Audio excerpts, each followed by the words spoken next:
What's up, good people of YouTube? This is my 2003 Honda Insight, and I thought I'd do a little review on two of the most interesting things I've learned about these cars in owning them for 2 years.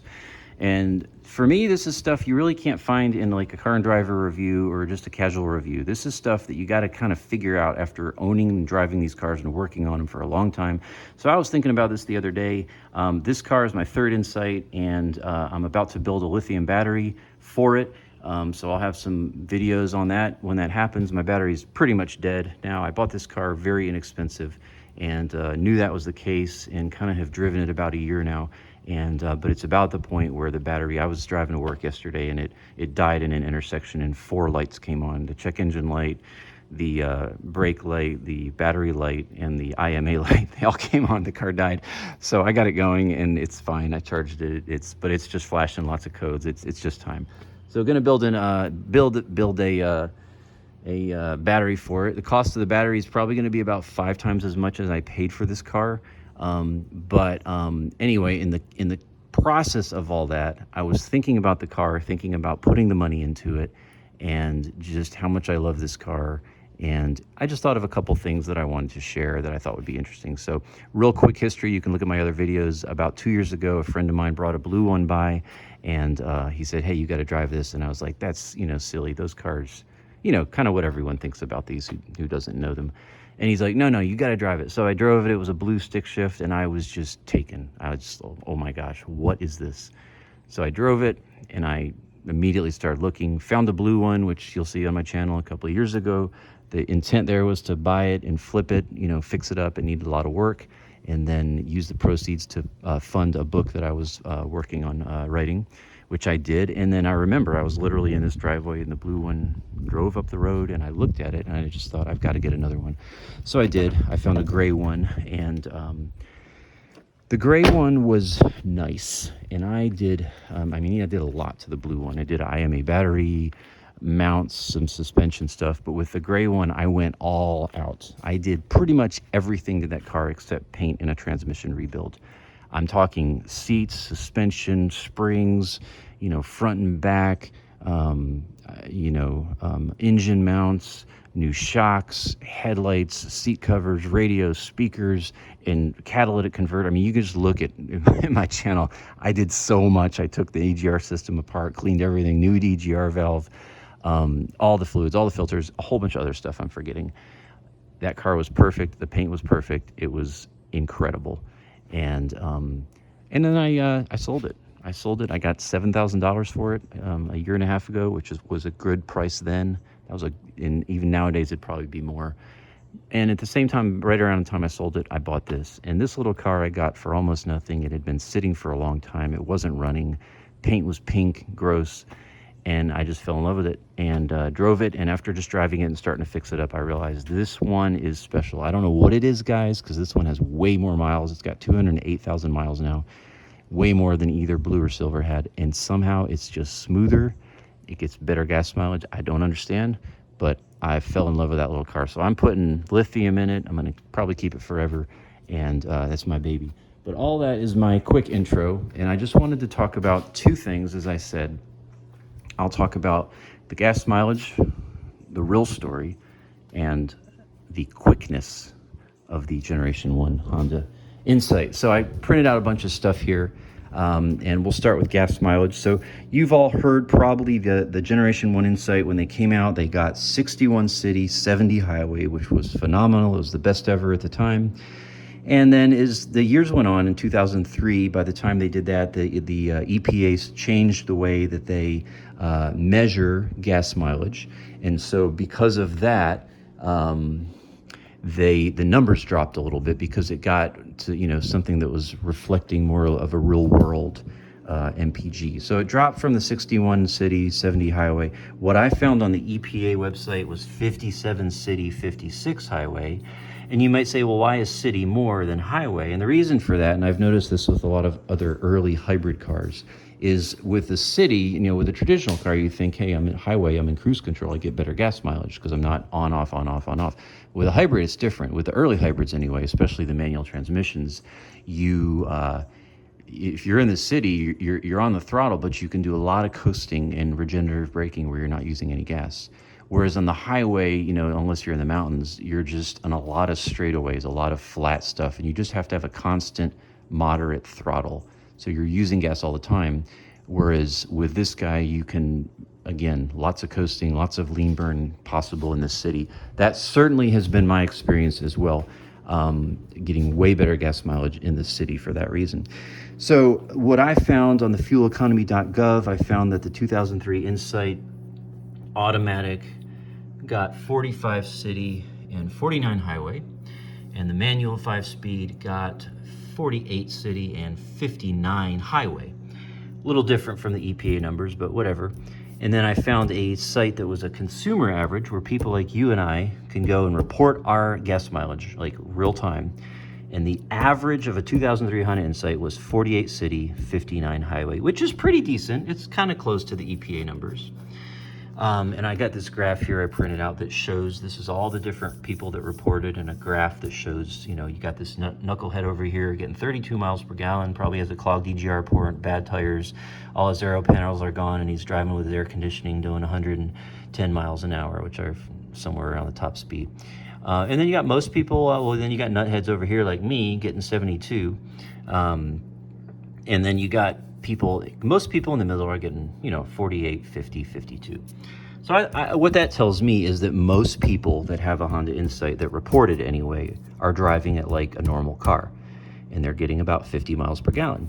Now, I'm going to just say for this video, I don't know how that's possible, because this car, I did a video about a month ago, and I, on this particular car, with having to reboot the IMA system and grid charge it twice over a 700 plus mile tank.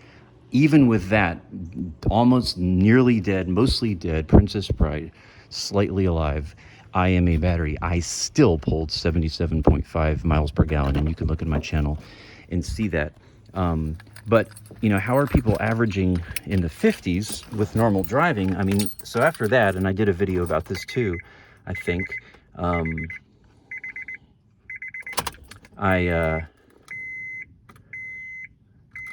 make sure this doesn't cut off on us.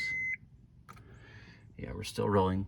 Even so, I'm getting 60, and I just got upset, like not upset, but I was like, I'm tired of hypermiling. 77 miles per gallon is great, but it's time to just have fun. So what I've been doing on this tank, 151 miles so far, and I'm getting 60.3 without even trying. I'm running air full blast. I'm flooring it, redlining it all the time, just like driving it like a normal car. So that's my number. How are people getting to 50?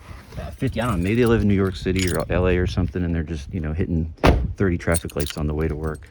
I don't know, but that's my data. So that's the first thing, just real world MPG. So I hope you found that interesting. And then my second thing, and I'll be done with this, is I want to talk about the G1 Insight is a quick little car. Might be surprising to you. So I printed out some other stuff that I thought would be fun to discuss here real quick. This is the torque curve of the G1 Insight, and it's got real torque. Is it this? No, it's not this. But for an 1,800 pound car, it really does feel quick, and you read reviews and people say that.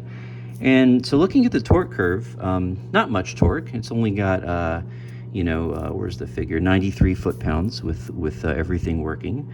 But you see the torque curve spikes here, this orange line, and it spikes right at 2,000 RPM. So what that tells you is that when you're driving the car and you hammer it, you get all the torque, boom, immediately, very quickly. So that makes the car feel fast. It's a very early torque delivery, and it should feel that way, and that's the way electric or hybrid cars tend to feel. Now this next graph is really interesting. This is another reason it feels quick. You only need to shift one time to get to 60 miles an hour. Not that we're stoplight racing or anything, but this line here shows 60. And so this is your first shift at first gear, and this is your shift at second gear. Yes, the Honda Insight Generation 1 can go to 70 miles an hour in second gear. I'm gonna have to demonstrate that once and do a video. So what this shows us is that you only need one shift to get to 60. You don't even have to shift. Your first shift doesn't even have to happen until about 38 miles an hour, 36 miles an hour. So that just tells you that most of the acceleration getting up to speed can be done in one gear, and that lends to the car feeling quick. And most of the torque is in gear 1 and 2. Gears 3, 4, and 5 are useless. They are only for MPG. But again, that is to say you can get from first to second gear 70 miles per hour with only one shift, and the car feels kind of quick. Is it quick? No, but it feels quick for those reasons. And then most interesting to me is talking about 0 to 30 and 0 to 60 numbers. And so this again shows a graph of the quarter mile and 0 to 60 times for the Honda Insight. Again, we're not racing them. The official times I found was 3.5 seconds to 30 and 10.5 seconds to 60. So we always look at 60 and we think, oh, it's a slow car because it's going to 60 in 10.5 seconds. Well, folks, let me just debunk that. Yes, of course it's slow, but most of the torque and power in this car happens before 40 miles an hour, as I demonstrated over here. And you can see that by looking at this. Yes, it takes 10.5 to get to 60, but it only takes 3.5 to get to 30. So 30 miles an hour, you've done most of the accelerating you're going to do in any city driving, unless you're a nuthead, racing. But, most of us get up to speed about 40, 50 miles an hour. So 0 to 30 is very quick. 3.5, it's pretty quick. And if you were to do some comparisons, I wrote down some facts here I found from some other things. The Civic, the 2000 Civic, the DX two-door hatchback, does 0 to 60 in 3.8, folks. 0 to 30 in 3.8 and 0 to 60 in 10. So and then looking at the next one, this is the four-door LX Sedan 5-speed 2000 Civic, just trying to compare other Hondas, does 0 to 30 in 3.7 seconds and 0 to 60 in 10.2 seconds. And then the EX manual, these are all 5 speeds, all 2000s, all Civics. We did the DX, then the LX, and now the EX. This is a better engine, does 0 to 60 in 3.6 seconds and 0 to 30 in 3.6 seconds and 0 to 60 in 9.3. Yes, all 3 of these cars beat the Insight to 60, but none of these cars beat the Insight to 30. 3.8, 3.7, 3.6. The Insight is 3.5. What am I saying? The point here is it feels quick because most of the acceleration you're doing in town is when you're taking advantage of the quick torque and the power of the first and second gear, the lack of a need to shift into third that the car has. So that probably got you confused or really excited, but the bottom line of everything I'm saying about the car is because of the way it's geared and because you get the hybrid boost in first and second gear, and because you're doing most of your accelerating up to about 40, 45 miles per hour, you're getting all the power this car has, and for that reason it feels quick, and it weighs nothing, so it moves. No, you're not going to beat anybody, but we're talking about driver experience. And I will say this too, you get to a point in your life where you just don't care as much about beating the Mustang GTs. I can, and I have, and I will, but this is just as fun for different reasons. That'll be the close of this video. Interesting things about the Insight after owning it for 2 years. Actually had a couple other things, but just for the sake of time, I was going to mention that the Insight's incredibly roomy. The air conditioning is freezing, and the car is a conversation starter. And I'll just say a very little bit. This is just another thing you learn. Anybody that gets in this car with me, they always say, gosh, there's so much room in here. It looks like a tiny little egg. It's like a space pod. But you get in this car, it's so simple. There's so much room. There's so much leg room. There's no room in the back, hardly at all, to store anything. Some will contest that, but people challenge themselves. They camp in these and sleep inside of them and build beds and put bikes in there and haul canoes, whatever. There's not a lot of room back there. But in the front, it is so roomy. And then the other thing I mentioned was the air conditioning is freezing cold. I've driven these for 2 years, mostly without air because I was hypermiling. I'm tired of that. It's time to enjoy the air. So I, turned it on the other day, and it is freezing cold. It's like driving a little old two-door Toyota truck. There's just no space in here. I mean, it's roomy, but there's not much space. In other words, there's not much cabin volume. You have all the room you want in this little compact area, but there's just not a lot to cool. So the air is real cold.